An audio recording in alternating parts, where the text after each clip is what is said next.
Assalamualaikum warahmatullahi wabarakatuh. Perkenalkan, kami dari kelompok 4 akan membahas tentang rasional penelitian kuantitatif dan tujuan penelitian kuantitatif dengan dosen mengampu Ibu Ika Dian Rahmawati, SPD, MPD. Dengan anggota kelompok 4 yaitu Wulan Ayu Fitria dengan NIM akhir 011, Nur Lailatul Fitria dengan NIM akhir 022, dan Afif Fadila Zakaria dengan NIM akhir 057. Adapun materi yang akan kami bahas yaitu yang pertama, rasional penelitian kuantitatif, dan kedua, tujuan penelitian, dan yang ketiga, tujuan penelitian kuantitatif. Materi yang pertama yaitu rasional penelitian kuantitatif. Penelitian kuantitatif yaitu penelitian yang digunakan untuk menguji teori dengan cara meneliti hubungan antar variabel. Variabel-variabel ini diukur dengan instrumen-instrumen penelitian, sehingga data yang terdiri dari angka-angka dapat dianalisis berdasarkan prosedur-prosedur statistik. Menurut V. Wiratna Sujarweni, penelitian kuantitatif adalah jenis penelitian yang menghasilkan penemuan-penemuan yang dapat dicapai dengan menggunakan prosedur-prosedur statistik atau cara lain dari kuantifikasi.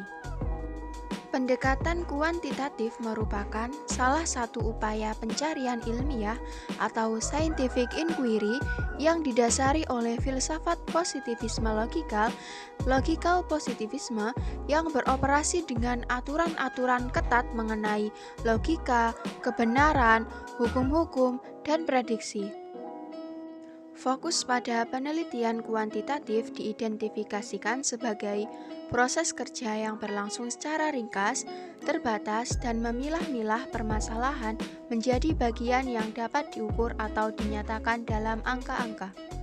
Penelitian ini dilaksanakan untuk menjelaskan, menguji hubungan antar variabel, menentukan kasualitas dari variabel, menguji teori, dan mencari generalisasi yang mempunyai nilai prediktif. Penelitian kuantitatif menggunakan instrumen atau alat pengumpul data yang menghasilkan data numerikal atau angka. Analisis data dilakukan menggunakan teknik statistik untuk mereduksi dan mengelompokkan data, menentukan hubungan, serta mengidentifikasikan perbedaan antar kelompok data. Sedangkan rasional memiliki arti masuk akal yang artinya kegiatan penelitian rasional dilakukan dengan kegiatan yang masuk akal dan mudah untuk dipahami sehingga terjangkau oleh penalaran manusia. Konsep rasionalitas sendiri merupakan gambaran penentu perilaku yang terdapat perbedaan mendasar. Kuantitatif mengkomodir nilai-nilai positivis yang tentunya menyandarkan sifat rasionalitas pada konsep homo economicus, di mana yang terbaik adalah yang terbesar dan terbanyak. Jadi, dapat disimpulkan bahwa penelitian kuantitatif bisa dikatakan rasional jika kegiatan penelitian tersebut masuk akal atau bisa terjangkau oleh penalaran manusia. Maka dari itu, dalam penelitian kuantitatif perlu adanya masalah, hipotesis, dan juga pengujiannya. Kemudian, langkah-langkah sistematis yang dimulai dari pengumpulan, pengolahan, analisis, penafsiran, dan pengujian data sampai diperolehnya suatu kesimpulan.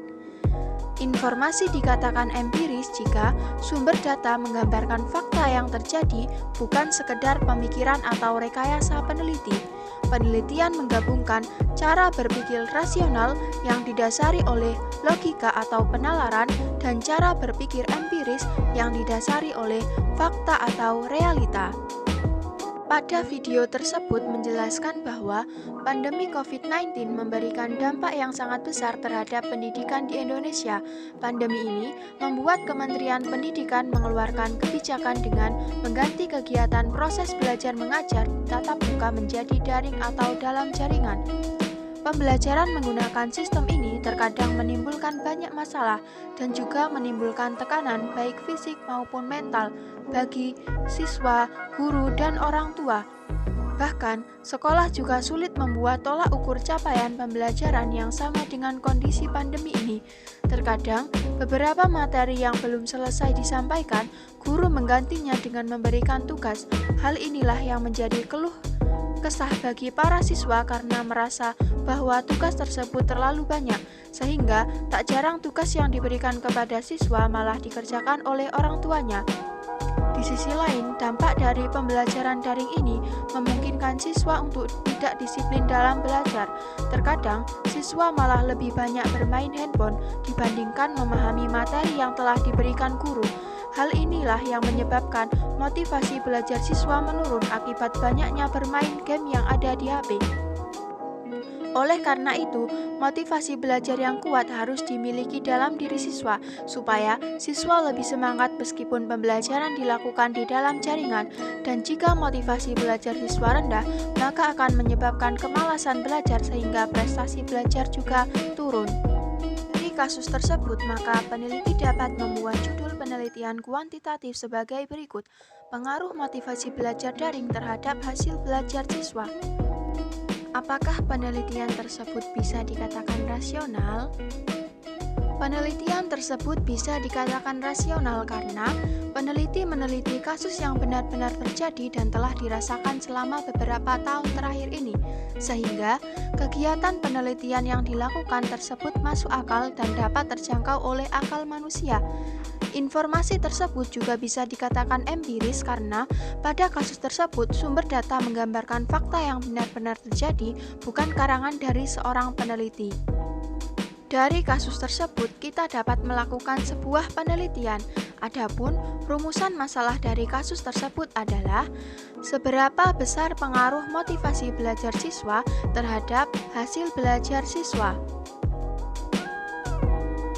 Materi selanjutnya yaitu tujuan penelitian. Untuk menguraikan tujuan penelitian atau research, ini tentunya diarahkan pada tujuan dalam arti ilmiah yaitu intelektual, maupun tujuan keperluan praktis. Tujuan dalam keperluan praktis ini di mana hasil suatu penelitian yang dapat dimanfaatkan secara praktis dan segera. Hal ini disebut dengan applied research. Misalnya tentang perdagangan untuk menentukan harga suatu komoditi ekspor, atau seorang peneliti suatu fakta tentang peningkatan taraf hidup rakyat guna untuk mencari jalan analisa, menjadikan ukuran desa, swasembada, pangan, dan sebagainya. Dari uraian di atas dapat pula ditarik suatu fungsi atau research itu sendiri, yaitu yang pertama yaitu masyarakat. Sebagaimana telah dijelaskan bahwa research is way progress. Hal ini bisa kita hubungkan dengan ilmu pengetahuan yang ada dewasa ini, yakni yang pertama yaitu research. Dalam ilmu pengetahuan alam atau natural science research, boleh dikatakan lebih maju ditinjau dalam kemasyarakatan, sehingga masyarakat lebih banyak berminat dalam hal ini daripada dalam hal pengetahuan sosial atau social science. Sebab manfaatnya lebih lanjut langsung dirasakan oleh masyarakat. Bahkan masyarakat menganggap suatu yang ajaib atau magic, contohnya orang pergi ke bulan dengan pesawat Concorde Nostrum dari daratan Eropa ke Amerika. Yang kedua yaitu research dalam ilmu pengetahuan sosial atau social science research. Peranan riset di dalam ilmu pengetahuan sosial yaitu sebagai pencegahan tindakan penyalahgunaan hasil riset dan ilmu pengetahuan alam dan menyalurkan untuk hal-hal yang bermanfaat berguna tentunya bagi masyarakat. Pada jurnal yang berjudul Pengaruh COVID-19 terhadap Kondisi Sosial Budaya di Kota Malang dan Konsep Strategis dalam Penanganannya, dapat dijelaskan bahwa virus corona menyebar begitu cepat dan berkembang secara pesat, bahkan hampir merambah ke seluruh dunia. Banyak korban jiwa yang terinfeksi virus tersebut, bahkan telah banyak pasien yang meninggal akibat virus corona. Fenomena ini membawa petaka bagi kehidupan sosial dan budaya masyarakat, khususnya di Kota Malang. Banyak masyarakat yang kehilangan sumber penghasilan karena banyak yang di PHK atau pedagang yang kehilangan pembeli sebab harus berdiam diri di rumah. Selain itu, virus corona juga memicu petaka sosial bagi masyarakat Kota Malang, di antaranya penceraian yang tinggi akibat terhambatnya faktor ekonomi masyarakat, pemberlakuan masyarakat berskala besar, serta kekerasan pada anak perempuan dan lain sebagainya. Dari kasus di atas, kita dapat melakukan sebuah penelitian. Adapun rumusan masalah yang dapat kita gunakan yaitu seberapa besar pengaruh COVID-19 di Jawa Timur, khususnya di Malang, terhadap kehidupan sosial masyarakat. Penelitian ini termasuk penelitian kuantitatif karena mencari hubungan antara beberapa variabel, yakni variabel X dan variabel Y, seperti pengaruh COVID-19 terhadap kehidupan sosial masyarakat. Kasus tersebut merupakan contoh penelitian kuantitatif di bidang masyarakat. Materi selanjutnya yaitu tujuan penelitian kuantitatif. Tujuan dari penelitian kuantitatif sangatlah berbeda bila dibandingkan dengan tujuan penelitian kualitatif, baik dalam bahasa maupun dalam hal fokusnya dalam membandingkan atau menghubungkan antar variabel. Tujuan penelitian kuantitatif meliputi seluruh variabel-variabel penelitian dan hubungan antar variabel penelitian, para partisipan, dan lokasi penelitian. Tujuan penelitian kuantitatif mencari hubungan antar variabel seperti pada penelitian survei atau untuk membandingkan sampel-sampel atau kelompok-kelompok tertentu yang berkaitan dengan hasil penelitian, sama seperti pada penelitian eksperimen. Pengertian dari penelitian survei ini sendiri merupakan penelitian yang bertujuan untuk memaparkan keadaan secara faktual suatu objek penelitian. Sedangkan penelitian eksperimen merupakan rancangan penelitian yang bertujuan untuk mengetahui dampak atau pengaruh yang dihasilkan setelah adanya pemberian perlakuan atau treatment tertentu di dalam kelas. Berikut merupakan contoh studi kasus eksperimen. Dari jurnal tersebut dijelaskan bahwa sebelumnya dalam penyampaian materi tentang ekosistem ini hanya menggunakan metode konvensional yang berupa metode ceramah. Hal tersebut membuat para siswa merasa bosan dan jenuh karena pembelajaran yang begitu monoton. Dampak yang ditimbulkan dari hal tersebut yaitu kurang efektifnya suatu pembelajaran. Dengan media pembelajaran merupakan salah satu solusi untuk menciptakan pembelajaran yang menarik, efektif, dan efisien. Di zaman modernisasi ini sangat erat juga hubungannya dengan perkembangan, khususnya perkembangan dalam hal ilmu pengetahuan dan juga teknologi. Dalam penggunaan media, sekurang-kurangnya guru harus dapat menggunakan meskipun sederhana, tetapi suatu keharusan sebagai usaha untuk menggapai suatu arah tujuan pembelajaran yang diinginkan. Karena itu, guru dituntut untuk menginovasi dan mengembangkan media pembelajaran sesuai dengan perkembangan zaman ini. Salah satunya yaitu media pembelajaran pop-up book.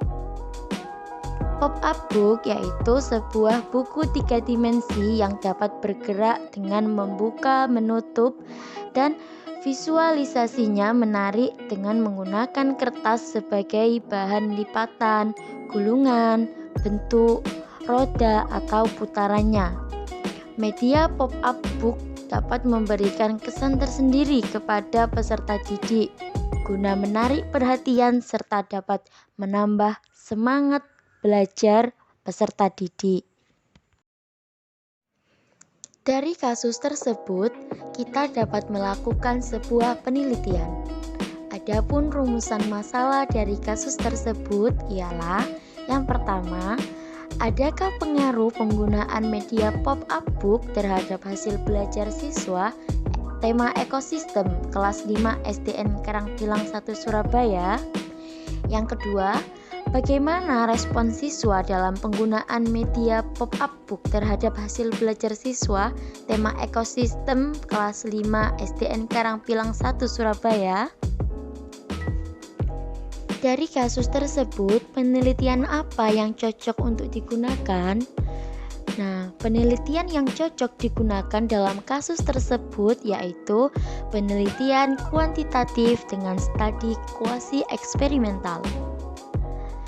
Dalam mengatasi kasus tersebut, peneliti menggunakan desain penelitian kuasi eksperimental karena terdapat dua kelas yang akan dijadikan penelitian, yaitu kelas eksperimen dan kelas kontrol, sehingga penelitian ini dilakukan dengan membandingkan dua kelompok, yaitu yang mendapatkan perlakuan dan yang tidak mendapatkan perlakuan. Selanjutnya yaitu contoh dari kasus studi survei. Dari jurnal tersebut dijelaskan bahwa pendidikan jasmani pada hakikatnya adalah proses pendidikan yang memanfaatkan aktivitas fisik untuk menghasilkan perubahan dalam kualitas individu, baik dalam hal fisik, mental, serta emosional. Pelaksanaan orientasi pembelajaran pendidikan jasmani harus disesuaikan dengan perkembangan anak, isi dan uraian materi, serta cara penyampaian harus disesuaikan sehingga menarik dan juga menyenangkan. Sasaran pembelajaran bukan hanya mengembangkan keterampilan olahraga saja, tetapi pada perkembangan pribadi anak seutuhnya.